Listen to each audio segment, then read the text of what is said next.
दोस्तों, रोज़ की तरह आनंद लिखने ब्लॉग में सबका हार्दिक स्वागत है। सबके मंगल भविष्य की कामना के साथ बड़ों को मेरा सादर नमस्कार, छोटों को मेरा आशीर्वाद। मैं ठीक हूँ, आशा करता हूँ कि आप लोग ठीक होंगे।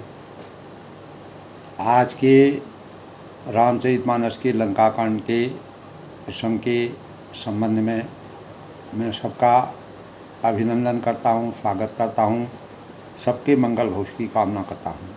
दोस्तों, इसी अनुक्रम में आज के पंचांग की बात करते हैं। दोस्तों, आज 25 जून 2024 आषाढ़ माह के कृष्ण पक्ष की चतुर्थी तिथि, दिन मंगलवार। चतुर्थी तिथि मंगलवार रात 11:12 तक रहेगी और 25 जून को ही दोस्तों सुबह 9:06 तक वैधृत योग का संयोग रहेगा। साथ ही मंगलवार दोपहर 2:33 तक स्वर्ण नक्षत्र रहेगा। आज के शुभ मुहूर्त की अगर बात करें दोस्तों, अभिजीत मुहूर्त 12:02 से 12:56 तक। ब्रह्म मुहूर्त दोस्तों 4:11 से 4:34 तक। अमृतकाल की बात करें तो दोस्तों 4:43 से 6:13 तक। और राहु काल, जिसके दौरान किसी भी शुभ कार्य को करना वर्जित माना गया है, 3:53 से 5:38 तक सायं। आज का सूर्योदय दोस्तों 5:47 और सूर्यास्त 7:12। इस प्रकार दोस्तों आज के शुभ पंचांग का फल है। आज दोस्तों मंगलवार का दिन बजरंगबली को समर्पित हनुमान जी को सच्चे मन से पूजा सेवा करके करने वाले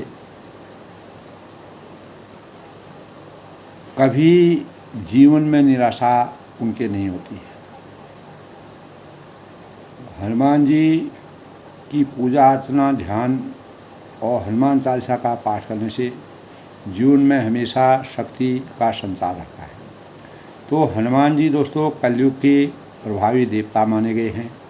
मर्यादा पुरुषोत्तम भगवान रामचंद्र जी हनुमान जी को कलयुग के अवतारी देवता होने का वरदान दिया था और सभी कष्टों को, संकटों को हरने वाले, मंगल को जन्म लेने वाले। इसीलिए दोस्तों पिछले महीने ज्येष्ठ माह में हमने बड़े मंगलों का, हनुमान जी की आराधना की। बड़े मंगलों का तात्पर्य यही है कि दोस्तों मर्यादा पुरुषोत्तम भगवान रामचंद्र जी की मुलाकात ज्येष्ठ माह के मंगल के दिन दोनों का मिलन हुआ।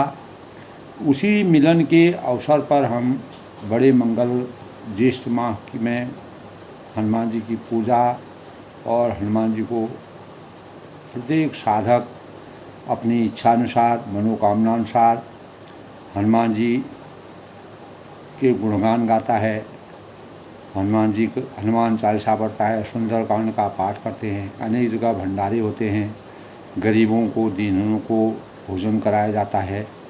तो ये हनुमान जी संकटों को दूर करने वाले माने गए हैं। इसलिए ज्येष्ठ मास जो है पूरे वर्ष का सबसे पवित्र महीना माना गया है। ज्योतिष शास्त्र के अनुसार दोस्तों मंगल का व्रत बहुत ही शुभकारी माना गया है और अनेक प्रकार की बीमारियों से छुटकारा, शक्ति साधक और लाभकारी माना गया है। किसी भी जातक की कुंडली में दोस्तों मंगल ग्रह अगर कमज़ोर होता है, शुभ फल नहीं दे रहा है, अनेक प्रकार से विचलित हो जा रहा है, मन चंचल हो जा रहा है, तो अवश्य ही मंगल और कार्यों में भड़काव आ रहा है, उतार चढ़ाव आ रहा है, तो निश्चित ही मंगल का व्रत करना चाहिए।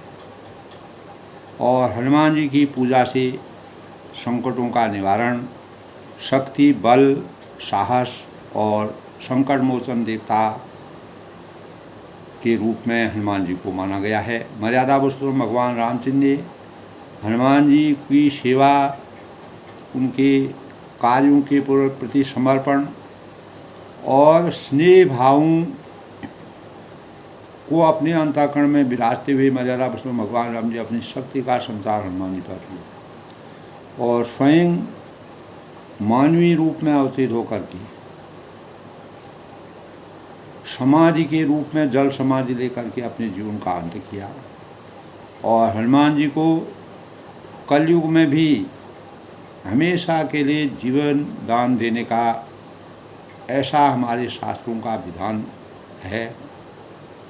शक्ति, बल, साहस और संकट मोचन देवता के रूप में हनुमान जी को का पूजन किया जाता है। हनुमान जी का जन्म इसी दिन हुआ था दोस्तों। जो संकटों को मुक्त करने वाले हैं, मंगलवार को दोस्तों अगर व्रत उपवास करते हैं तो नमक का सेवन नहीं करना चाहिए। पश्चिम दिशा फूल माना गया है। सात्विक भोजन करना चाहिए और किसी प्रकार के उधार लेन देन से बचना चाहिए। नासे रोग है सबीरा जबत निरंतर हनुमत बबीरा। हनुमान तेहि परसा करपुनि कीन प्रणाम राम काज कीने बिना मोहि कहाँ विषम। श्री गुरु चरण सरोज रज निजमन मुकुर सुधार वर्णो रघुबर विमल जसो योदाय प्रचार।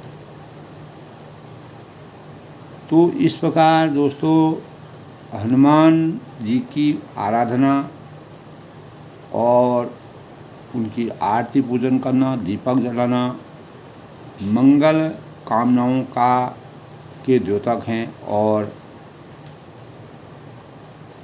तुलसी की माला से जाप हनुमान जी को का करना चाहिए और हनुमान चालीसा का पाठ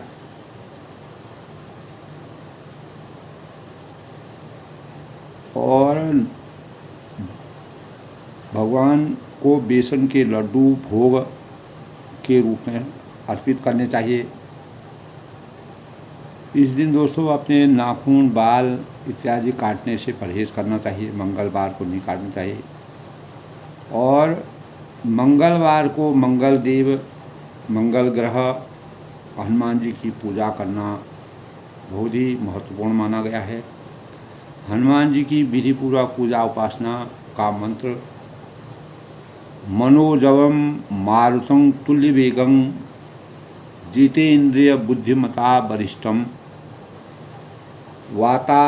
वातात्माजं वानरयूथं मुख्यं श्री रामदूतं शरणं प्रपद्ये। ओम नमो हनुमते रुद्र अवतारय।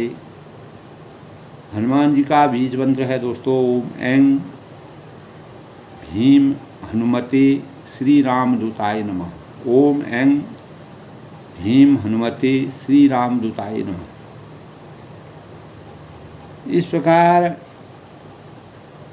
हनुमान जी की पूजा अर्चना, उपवास, व्रत, ध्यान, हनुमान चालीसा का पाठ और सुंदरकांड का पाठ करने से जीवन में शक्ति का संचार होता है, ज्ञान की प्राप्ति होती है, बल और विवेक की प्राप्ति होती है और हनुमान की कृपा से हमारे जीवन में अनेक प्रकार की शक्ति का संचार होता है।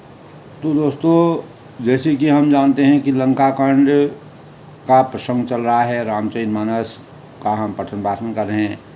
लंका कांड में पुल निर्माण से राम रावण युद्ध और अयोध्या वापसी तक के घटनाक्रमों का पूरा वृत्तांत विधि विधान के साथ तुलसीदास जी ने वर्णन किया है।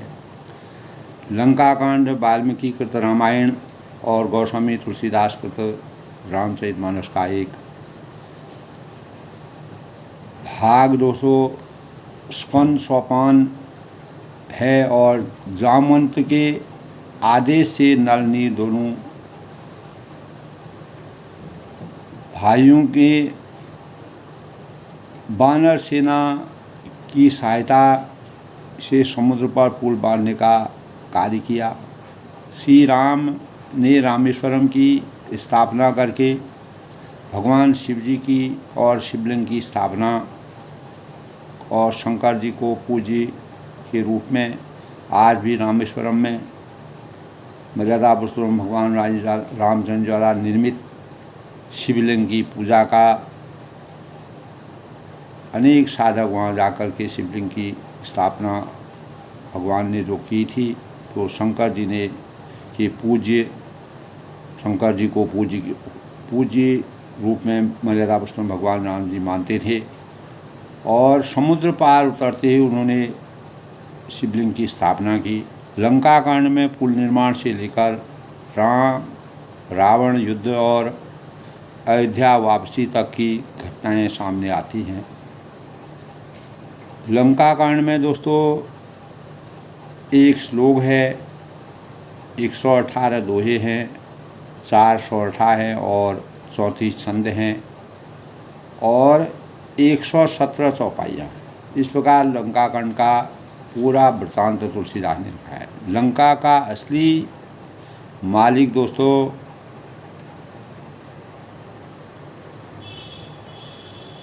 त्रिकुट नामक 3 पर्वतों से यह घिरा हुआ और रावण लंका का राजा माना जाता है। त्रिकुट नामक 3 पर्वतों से घिरा हुआ यह रावण ने हनुमान को दंड दिया था। पूंछ पर कपड़े लपेटकर आग लगाई थी, तब हनुमान ने पूरी लंका को कूद कर लंका जला दी। और जब रामचंद्र ने रावण का वध किया, तब उसके भाई विभीषण को लंका का राजा मर्यादा पुरुषोत्तम भगवान राम ने बना दिया। लंका कांड के प्रसंग में मर्यादा पुरुषोत्तम भगवान राम जी की विजय का मानक माना गया है और निशाचरों की अपार सेना को रामचंद्र जी ने और वानरों ने इस प्रकार से पराजित किया और देवताओं ने अनेक प्रकार से स्तुति की, वंदना की। श्री रामचंद्र जी को दारुण दुख देने वाला जो रावण है, हनुमान को जो है मर्यादा पुरुषोत्तम भगवान ने शक्ति दे करके रावण को हनुमान जी ने मूर्छित कर दिया और उसी मूर्छा के कारण रावण जो है सेना से पीछे हटा और हटने के बाद उसने यज्ञ करने का निर्णय लिया और यज्ञ करते करते उसका यज्ञ विभीषण के कथनानुसार अगर रावण इस यज्ञ में सफल हो गया, पूर्ण यज्ञ हो गया, मायावी शक्ति से अनेक प्रकार के अस्त्र शस्त्रों का पूजन करके अमोघ यज्ञ वह करता था और उस यज्ञ में अगर वह सफल हो जाता तो मर्यादा पुरुषोत्तम भगवान राम जी को उसका वध करने में और परेशानी होती है। तो इस प्रकार मर्यादा पुरुषोत्तम भगवान राम जी ने विभीषण के कहने पर रावण के जो यज्ञ कर रहा था, जब रावण को ये मालूम हुआ कि मर्यादा पुरुषोत्तम भगवान राम जी के हाथों में मेरा वध होना है, क्योंकि मेरी शक्ति लगातार गिर रही है और मेरी सेना समाप्त हो रही है, इसीलिए उसने यज्ञ करने का निर्णय लिया। लेकिन वानरी सेना ने और बड़े बड़े योद्धाओं ने, अंगद हैं, हनुमान हैं, लक्ष्मण जी हैं, उन्होंने जाकर के रावण के जो यज्ञ कर रहा था उस यज्ञ को विध्वंस कर दिया। तो प्रभु के हाथ में तब मर्यादा पुरुषोत्तम भगवान रामचंद्र जी, तब रावण क्रोधित हुआ।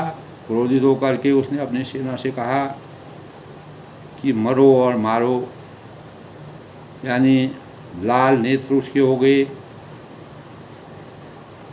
उसको गुस्सा आने लगा और एक तरफ जो है देवता जो है रामचंद्र की स्तुति कर रहे हैं, तो दूसरी तरफ रावण की सेना जो है वह धिक्कार रही है।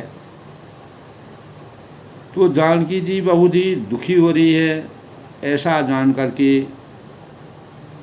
अनेक देवताओं ने इस प्रकार से स्तुति की कि जितनी जल्दी रावण का वध हो जाए उतना जो है जानकी जी अपने कष्टों से छुटकारा पाएंगी। तब मर्यादा पुरुषोत्तम भगवान राम जी लाल नेत्र और मेघ के समान श्याम शरीर वाले और संपूर्ण लंका लोकों के नेत्रों को आनंद देने वाले परम ब्रह्म परमेश्वर प्रभु के कमर में फेंटा और तरकश कस लिया और हाथ में कठोर सांग धनुष ले लिया। तो प्रभु के हाथ में सांग धनुष लेकर कमर में बाणों की खान सुंदर तस्कर कस लिया और उनके भुजदंड पुष्ट थे। उनकी युद्ध के मैदान में जब वो उतरे और उनका दिव्य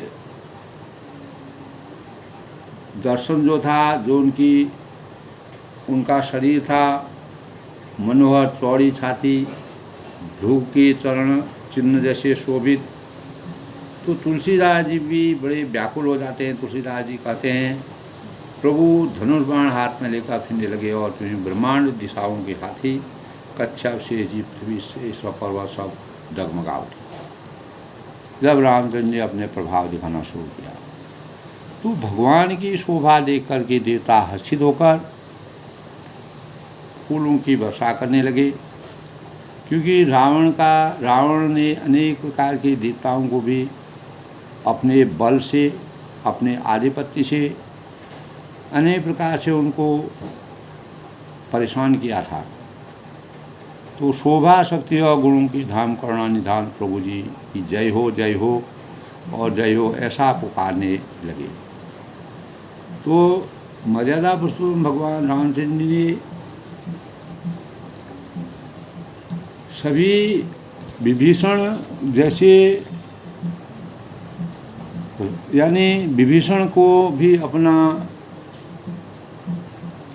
बल दे करके, अपना स्वरूप दे करके, अपना ज्ञान दे करके विभीषण को भी अपार भक्ति का साधक बनाया। विभीषण में पहले से ही भक्ति की साधना थी और रावण को हमेशा वह समझाते रहता था, लेकिन रावण नहीं मानता था। अहंकार था, अज्ञान रूपी अंधकार से, पर्दे से उसकी बुद्धि हरण हुई थी और वह मर्यादा पुरुषोत्तम भगवान से बैर भाव से दुश्मनाई करके, शत्रुता करके विजय प्राप्त करना चाहता। तो विभीषण और हनुमान जी के अंतःकरण में जो प्रेम रस की धारा बही, तो इस संसार में दोस्तों मोह का सागर या संसार है, जिसके पार पाना अत्यंत दुष्कर है, कठिन है। कोई सौभाग्यशाली ही इसे पार कर सकता है, क्योंकि सब इसमें डूबते हैं और जीवन व्यर्थ चला जाता है।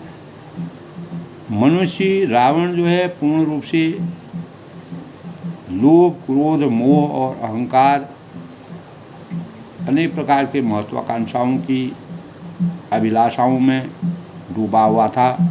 अज्ञान रूपी अंधकार उसके अंतःकरण से नहीं गया। तो रामचरितमानस से हमको यही सीख मिलती है कि मनुष्य इसमें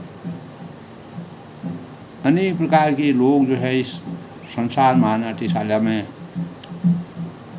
माया मोह के बंधन में जुड़ करके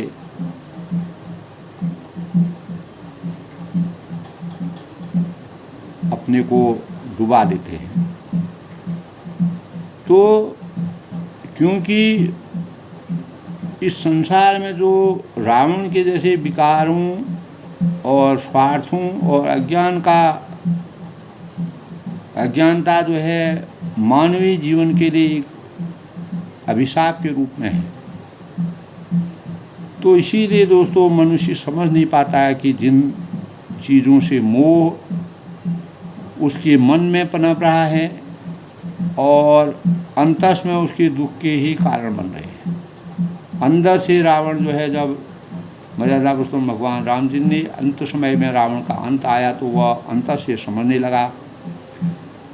तो अपने प्रति, अपने परिवार और अपने परिचितों और वस्तुओं और शक्ति के प्रति आकर्षण प्रेम परिभाषा में नहीं आता है।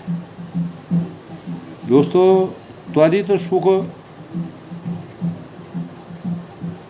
इनसे भले ही मनुष्य को प्राप्त हो जाता है। रावण को त्वरित सुख था, उसने अनेक प्रकार की अपेक्षाओं और महत्वाकांक्षाओं की पूर्ति की। तो ऐसे एक सुख से अनेक दुख उत्पन्न होते हैं। रावण ने अपनी प्रजा का हनन किया, सबकी अवहेलना का पात्र बना और इस संसार महानाट्यशाला में हमेशा के लिए अवहेलना का पात्र बन करके बुराई का मानक बना। तो मनुष्य दूसरे सुखों की ओर भागता है, एक से दूसरे सुख की ओर दौड़ जीवन भर जो है हमारी चलती रहती है, जो मनुष्य को थका देती है, तो दोस्तों निराश कर देती है। और आकर्षण और प्रेम में अंतर समझना चाहिए। जीवन की मर्यादा पुरुषोत्तम भगवान राम जी के जीवन में आकर्षण और सद्भावना और आदर्शता का समावेश था। आकर्षण अस्थायी और आचारहीन होता है, तो प्रेम एक स्थिर और निरंतर भाव है जो मन में उपजता है और उसके प्रति भी अपने आप समाहित हो जाता है। तो हमें दिखाई नहीं देता है, किंतु हम उस पर विश्वास करते हैं, उस पर अनुभव करते हैं। तो मूलतः दोस्तों अगर हम अपने अंतःकरण में विचार करें, रामचरितमानस का पूरा वृत्तांत और प्रसंग पढ़ने के बाद जब लंकाकांड में हम प्रवेश करते हैं, जब रावण के अंत का समय आता है, तो मूलतः प्रेम एक से किया जाता है और एकनिष्ठ प्रेम ही सुखदायक होता है। उसी में हमें आनंद की अनुभूति होती है। एकनिष्ठ प्रेम ही जीवन को स्फूर्त रखता है और प्रेम का यह भाव सहज ही प्राप्त नहीं होता है। इसके लिए पहले अपने ऊपर के सारे भार उतारने होते हैं। भार मुक्त होकर जब मनुष्य अपने आप को तिरोहित कर देता है, तो परमात्मा की शरण में जाकर पूर्ण समर्पण करता है। तो मर्यादा पुरुषोत्तम भगवान राम जी की शरण में अनेक प्रकार के राक्षस आए और जो पापी थे वह आए, तो सबका कल्याण करके मर्यादा पुरुषोत्तम भगवान रामचंद्र ने एक दूसरे को जोड़ने का प्रयास किया और अपने प्रेम और सद्भावना के द्वारा ही मनुष्य की स्थिति को नुकसान होने से बचाने का प्रयास किया। तो प्रेम विहीन मनुष्य की स्थिति सुनसान घर के मेहमान जैसी है। तो मर्यादा पुरुषोत्तम भगवान राम जी ने आपसी प्रेम और सद्भाव की वेदना को इस संसार में हमेशा के लिए व्याप्त करने के लिए मानव को मानव के साथ जोड़ने का प्रयास किया और मनुष्य की और सभी लोगों का आतिथ्य सत्कार की अभिलाषा लेकर जिस प्रकार एक मेहमान का सम्मान करते हैं, ऐसे भावों को जो भी उनके शरण में आता था शरणागत को उस प्रकार का भाव देते थे। तो हमको प्रेम और स्नेह और भक्ति के महत्व को पहचानने की आवश्यकता है। यही प्रेरणा हमको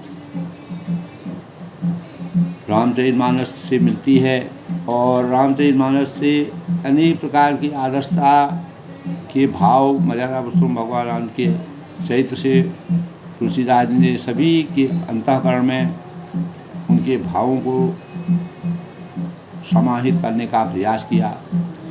प्रेम अनमोल चीज़ है दोस्तों, और संसार की सारी वस्तुएं इच्छाओं और उनके उसको समझना मानव जीवन का सबसे बड़ा कर्तव्य है। रावण उन्हीं प्रेम भावों को जिसके परिणाम स्वरूप मर्यादा पुरुषोत्तम भगवान राम जी ने अंततोगता उसके अंत का उसके अंत के लिए लोक कल्याण के लिए अनेक प्रकार के सृजनात्मक कार्य किए। तो दोस्तों लंका कांड के विषय में विस्तार से हम लगातार 8 दिन तक चलने वाला यह युद्ध आज के प्रसंग में दोस्तों यही बीच निशाचर यानी कस्मसात आई यदि घनी देख चली सन्मुख भट्टा प्रलय काल जन घनी। इसी बीच में निशाचरों का अत्यंत घनी सेना कस्मसाती हुई जब भगवान की शोभा को देख करके मर्यादा पुरुषोत्तम भगवान जी जब रण युद्ध में आते हैं तो तीनों लोकों में आनंद की अनुभूति होती है, देवता लोग प्रसन्न होते हैं। तो इसी बीच में निशाचरों की अत्यंत घनी सेना कस्मसाती हुई यानी आपस में टकराती हुई आई, देख चले सन्मुख कई भट्टा। उसे देख कर मानव योद्धा इस प्रकार उसके सामने चले जैसे प्रलय काल के बालों के समान। बहुकपान तरवार चमकही जनुदह दिशितामिनी दम कही, गज रथ तुरग चिकार कठोरा गर्जहि मनो बलाह कठोरा। बहुत से कृपाण और तलवारें चमक रही हैं, मानो 10 दिशाओं में बिजलियां चमक रही हों। हाथी है, गज रथ तुरग चिकार कठोरा, रथ और घोड़ों का कठोर चिगाड़ा ऐसा लगता है मानो गर्जहि मनो बलाक घोरा। भयंकर गर्जन हो रहा है मानो बादलों का भयंकर गर्जन। कपिलंगूर विपुल नभ छाई मनहु इंद्र धनु सहस्राई, उठई धूल मानहु जलधारा बाण बंधु भय पृष्ठ अबारा। बाणों की बहुत सी पूछें आकाश में छाई हुई हैं, सर्वव्याप्त हैं और मनो इंद्र धनु कर उठाए वे ऐसी शोभा दे रहे हैं मानो सुंदर इंद्र धनु उदय हो। उठई धूल मानो जलधारा, धूल ऐसी उठ रही है कि मानो जल की धारा के समान धूल का परिदृश्य दिख रहा है। तो बाण वृंद भय वृष्टि अपारा, और बाण रूपी बूंदों की अपार वृष्टि हो रही है। मतलब भगवान राम जी इस प्रकार से बाणों की बौछार कर रहे हैं। धूम दिशि पर्वत करहि प्रहारा, वज्रपात बारहि बारा, रघुपति कोप बाण झरि जाई, घायल बहन निश्चर समुदाय। तब दोनों ओर से योद्धा पर्वतों का पर प्रहार करते हैं अनेक प्रकार से, मानो बारंबार वज्रपात हो रहा हो। और श्री रामचंद्र जी ने क्रोध करके बाणों की झड़ी लगा दी। अपने प्रताप को मर्यादा पुरुषोत्तम भगवान राम को देखने का मन बनाया और राक्षसों की सेना को घायल करने का प्रयास किया। तो लागत बाण वीर चिक रही, धूल में जहाँ तम सब रही। दोस्तों जब अज्ञान रूपी अंधकार को लोक कल्याण के लिए अनेकों आत्माओं को दुखी करने वाला जो रावण था उसका अंत करना मर्यादा पुरुषोत्तम भगवान राम जी की मजबूरी थी।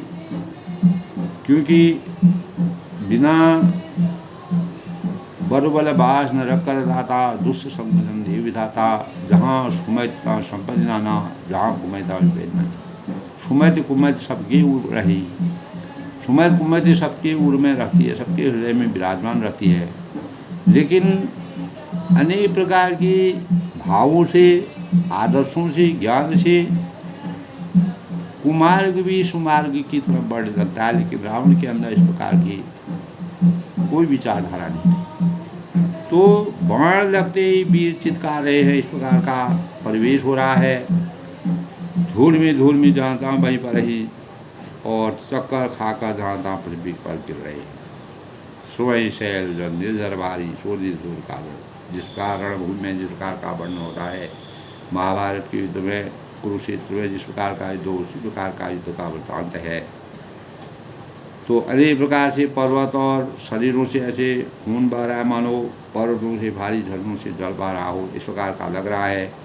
और इस प्रकार डरपोकों को भय उत्पन्न करने वाले रुधिर की नदी, जिस प्रकार रण क्षेत्र में जो भाव होते हैं उसी प्रकार के भाव। तब का दर भय कर रुधिर सरिता चली परम अपावनी, दो कूल दल रथ रेत चक्र अरबत बहति भयावनी, जल जंतु गज पद चर तुरग खर विविध वाहन कोगने, सर शक्ति तोमर सर्प चाप तरंग चर्म कमर घन।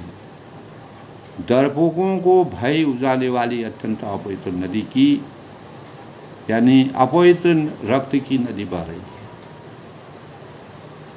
तो दोनों दल उसके दोनों किनारे है, रथ रेत है दोनों कूल दल रेत, चक्र अरवद वही भयावनी।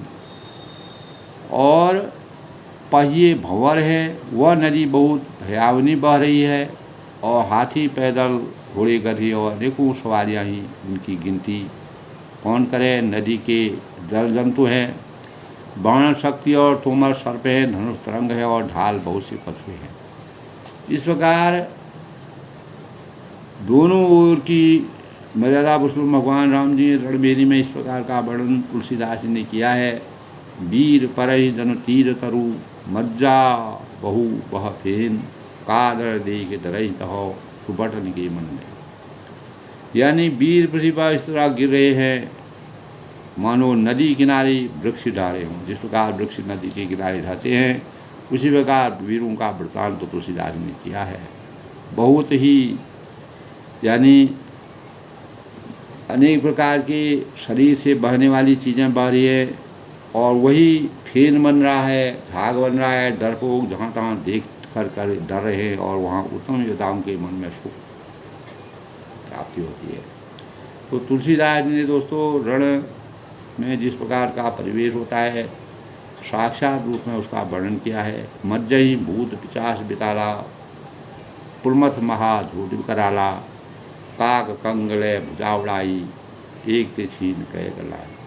तब भूत पिचास बेताल, बड़े बड़े झोटों वाले मान भयंकर झोटिंग और प्रथम शिवगण जो है वह उस नदी में स्नान कर रहे हैं। कौवे और चील भुजाएँ लेकर उड़ते हैं, एक दूसरे के छीन कर एक दूसरे से आपस में वह लड़ रहे हैं। एक कहीं ऐसठ शोधाई, सटम तुम्हार दैत्य की जाई, कहकर भट्ट घायल कट गिरे, जहाँ का मनो अर्जल करे। तब एक कोई कहता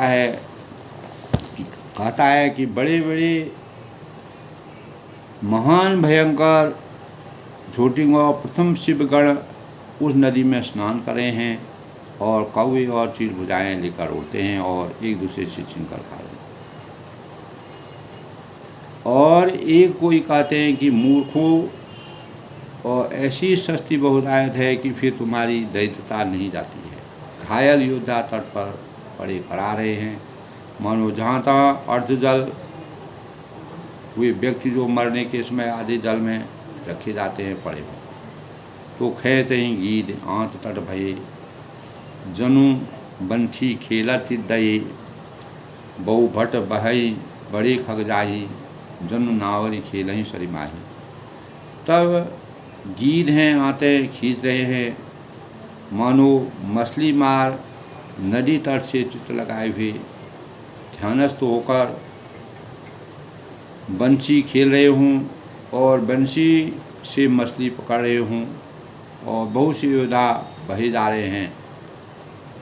जनु नावरी खेल तो सरी माही, और पक्षी उन पर चढ़े जा रहे हैं, मानो वे नदी नावरी यानी नौका क्रीड़ा खेल रहे हों। इस प्रकार का परिवेश तुलसीदास ने बड़ा ही विचित्र वर्णन किया है। जो गिन भरी भरी खपर सचई, भूत पिचास बहु नभ नचही, फट कपाल करताल बजावही, चामुंडा नाना विधि गावही। योगनियाँ हैं, खप्परों में भर भर का खून जमा कर रही हैं, और भूत पिचास वधु नव रंचही, भूत पिचासों की स्त्रियाँ आकाश में नाच रही हैं। फट कपाल करताल बजावही, चामुंडाएँ योद्धाओं की खोपड़ों का करताल बजा रहे हैं, और नाना प्रकार के वह गाना गा रहे हैं। जम्बुक निकर कट कट कट्टही खाई, छुहाई अघाई दपटही, कोटिन रुंड मुंड बिनु डोलही, शीश परे मही जय जय बोलही। यानी गीदड़ों के समूह कट कर शब्द करते हुए अनेक प्रकार के मुंडों को काटते हैं, खाते हैं, और हुआ करते करते पेट भर जाने पर दूसरे को डांटते हैं। तो करोड़ों धड़ बिना सिर के घूम रहे और सिर पृथ्वी पर पड़े जय जय बोल रहे। तो बोल ही जो जय जय मुंड रुंड प्रचंड सिर मुंड धावही खप्पर ही खगन अलुज्जी जूझई सुबट भट्टन धावही बानर निशाचर करही मर्दही राम बल दर्पही भई संग्राम अंगन सुबट शोभही राम सर निकरही हुए। यानी कटे हुए सिर जय जय बोलते हैं और प्रचंड रुंड बिना सिर के दौड़ते हैं और पक्षी खोपड़ियों में उलझ उलझ का परस्पर लड़े जाते हैं। यानी अनेक प्रकार के इस प्रकार का परिवेश रणभूमि में हो रहा है। उत्तम योद्धा दूसरे योद्धाओं को उठा रहे हैं और श्री राम जी के बल से दर्पित हुए बानर राक्षसों के झुंड को मसल डालते हैं और श्री राम जी के बाण समूह से मरे हुए योद्धा लड़ाई के मैदान में सो रहे हैं। तो इस प्रकार दोस्तों तुलसीदास जी ने बहुत ही साक्षात रूप में जो वर्णन किया है युद्ध क्षेत्र का जो वर्णन ही इसी प्रकार का युद्ध दोस्तों कुरुक्षेत्र की लड़ाई में कौरव और पांडवों के बीच में इस प्रकार का युद्ध हुआ था, जिसमें अनेक प्रकार के लोगों की आपस में कौरवों और पांडवों के बीच में जो युद्ध हुआ था उसमें अनेक लोगों की जान गई और उसमें किसी प्रकार का पलायन चला। तो रावण हृदय विचारा भा निश्चर संघार मैं अकेल कभी भाल बहु माया करूँ। अब रावण जो है अंततोगत्वा अपने अंतःकरण में पश्चाताप कर रहा है, प्रायश्चित कर रहा है और रावण हृदय विचारा भा निश्चर संहार, रावण के हृदय में विचारा कि राक्षसों का अंत हो रहा है, नाश हो रहा है, राक्षस समाप्त हो रहे हैं और मैं अकेल कभी भालू बहू और मैं अकेला हूँ और बानर भालू सब हैं, इसीलिए मैं अब अपार माया रचूँ। अभी उसके बाद मायावी शक्ति है, उसी मायावी शक्ति को रचने का वह प्रयास करता है और जब वह शक्ति विहीन हो जाता है पश्चाताप करता है, अपने मन में सोचता है और रावण के हृदय में ऐसी रण के वातावरण का परिदृश्य देख करके चारों ओर रक्त की नदियों के प्रवाह को देखते हुए और आपस में एक दूसरे और राक्षसों का अंत होते हुए देख करके रावण जो है अत्यंत ही भयभीत हो गया और रामचंद्र जी के बल से दर्पित हुए जो बानर राक्षसों के झुंड को मसल डाल रहे हैं और रामचंद्र जी के जो बाण समूह हैं,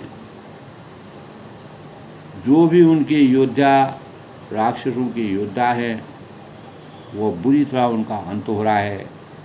करोड़ों धड़ बिना सिर के झूम रहे हैं और सिर पृथ्वी पर पड़े जय जय बोल रहे हैं और योगिनियाँ हैं और भूत हैं, पिशाच हैं, चामुंडाएँ हैं, अनेक प्रकार के विभत्स रूप में दिखाई दे रहे हैं और उनका लगातार अंत हो रहा है। ऐसे परिवेश को देख करके रावण का जो अहंकार था, जो उसका अज्ञान था, जो उसमें बुराइयां भरी हुई थी, उन्हीं बुराइयों को अपने अंतःकरण में विचारते हुए सोचते हुए रावण के हृदय में रावण ने अपने अंतःकरण में विचार किया कि राक्षस जो है सब समाप्त हो रहे हैं।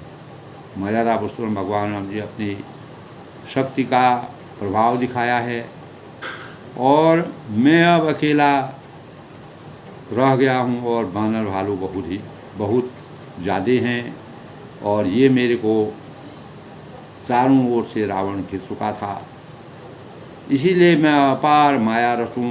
अगर मैं माया नहीं रचूँगा तो मुझे परेशानी होगी और ये मेरा अंत कर डालेंगे। तो रावण अनेक प्रकार से, जिस प्रकार से वह प्रथम बार युद्ध में उतरा था, तो राक्षसों का अंत देख कर के वह यज्ञ की कामना करने लगा और वह अमोघ यज्ञ करने के लिए गुफा के अंदर चला गया। उसी यज्ञ को विभीषण द्वारा रामचंद्र से कह करके उसका यज्ञ अगर सफल हो जाता, पूर्ण हो जाता, तो अमोघ यज्ञ वह करता था दोस्तों। तो उसी यज्ञ के पूर्ण होने के पश्चात उसको जीतना, उसको मारना और कठिन हो जाता। तो इसी मर्यादा की रचना को हमेशा के लिए सजीव रखने के लिए मर्यादा पुरुषोत्तम भगवान राम ने विभीषण के कहने पर उसके यज्ञ को विध्वंस कराया। अब जब वह पूरे राक्षसों से विहीन हो गया है, शक्ति विहीन हो गया है, उसका मनोबल गिर गया है, अपने हृदय में अनेक प्रकार से विचार करता है, सोचता है और निशाचरों का, राक्षसों का अंत हुए देखकर अपने को अकेला समझ कर करके, वानर भालू बहुत सारे हैं और अपने को अकेला देख करके, तब वह अपने अंतःकरण में सोचता है कि अनेक प्रकार की मायावी रचना करने का प्रचंड विद्वान था। वो ज्योतिष विद्या जानता था, अनेक प्रकार के अमोघ यज्ञ करने में महारत था। तो अनेक विद्याओं का उसने अध्ययन किया था, लेकिन अज्ञान रूपी अंधकार और अहंकार और मर्यादा पुरुषोत्तम भगवान राम से बैर करके उन पर विजय प्राप्त करना चाहता था। इसीलिए उसको ये भी मालूम था कि मेरी नाभि के अंदर अमृत है, जिसके कारण मुझे कोई भी नहीं मार सकता है। अंततो गता जब विभीषण ने रामचंद्र को बताया, तब अग्निबाण उसके नाभि में लगा, तब रावण का अंत होता है। ये आगे का प्रसंग है दोस्तों आज के प्रसंग में। तो रावण एक तरफ जब पहले युद्ध में जो है अपने को, अपनी सेना को कम होते हुए देखता है, तो यज्ञ की आकांक्षा करता है, अपेक्षा करता है, लेकिन उसका यज्ञ विध्वंस कर दिया जाता है। अब दोबारा जब वह अकेला रह जाता है, राक्षसों का लगभग अंत हो जाता है, तो वह अपने मन में विचार कर रहा है कि भालू बानर जो है मेरे को, मैं अकेला हूँ और बहुत से भालू बंदर चारों तरफ विराजमान हैं। अब उसने कहा कि मैं कोई ऐसी माया रचूं जिसके परिणाम स्वरूप जो है इनकी आधिपत्य इनका कम हो जाए। तो मायावी शक्ति का प्रकरण था आज के प्रसंग में दोस्तों। मर्यादा पुरुषोत्तम भगवान रामचंद्र जी रावण को भी इस प्रकार की लीला को करने के लिए स्वतंत्र रूप में रखते हैं कि रावण क्या क्या लीला करेगा, और मर्यादा पुरुषोत्तम भगवान राम जी का कृपा थी, वह सब लीलाएं अंतर्यामी थे, इसीलिए उन्होंने रावण से भी खेला किया। तो रामचरितमानस से हमें यही ज्ञान मिलता है, यही प्रेरणा मिलती है कि अंततो गत्वा किसी भी व्यक्ति को, चाहो उसको कितना अहंकार हो, कितना बल हो, कितना शक्ति हो, अगर वह ज्ञान से रहित हो जाता है, अहंकार में चला जाता है, अज्ञानता में चला जाता है, तो अंततः गत्वा उसको परमात्मा की ही शरण में जाना पड़ता है। तो रावण को भी अंततो गत्वा मर्यादा पुरुषोत्तम भगवान राम जी जब मृत्यु उसकी हो जाएगी, उसके पश्चात वह पश्चाताप करेगा, पायस करेगा, और उसके अंतःकरण में युद्ध से, मृत्यु से पहले ही इस प्रकार के भाव आते हैं, लेकिन अज्ञानवश वह जो है अपने बल का घमंड उसको अभी भी है। अब वह मायावी शक्ति यानी कोई माया रचने की बात कर रहा है। तो आज के प्रसंग में दोस्तों रावण अब कौन सी माया रचता है उसका प्रसंग कल। आज के प्रसंग में रावण अपने को अकेला जानकर इस प्रकार के भाव उसके अंतःकरण में आते हैं। जाको प्रभु दारुण दुख देना, ताकि मत्ती पहले हल देगा। तो मर्यादा पुरुषोत्तम भगवान राम जी ने रावण को दारुण दुख देना स्वाभाविक है, क्योंकि उन्होंने पूरे जनमानस के लिए जिस प्रकार का अत्याचार किया, अपनी प्रजा के लिए जिस प्रकार का अत्याचार किया, उसी के परिणाम उसको भुगतने पड़ेंगे। यही मानव जीवन के लिए सबसे बड़ी प्रेरणा का स्रोत है। यही हमारे जीवन में हमें प्रेरणा मिलती है। हमें हमेशा सदाचार, अपनी प्रजा के हित की बातों को सोच करके अपने जीवन चक्र को, एक राजा को अपनी प्रजा को किस प्रकार से नियंत्रित करके अपना शासन करना चाहिए, ये प्रेरणा हमको आज के प्रसंग से प्राप्त होती है, ज्ञान होता है। सब लोग खुश रहें, प्रसन्न रहें। कल फिर मिलते हैं, तब तक के लिए नमस्कार।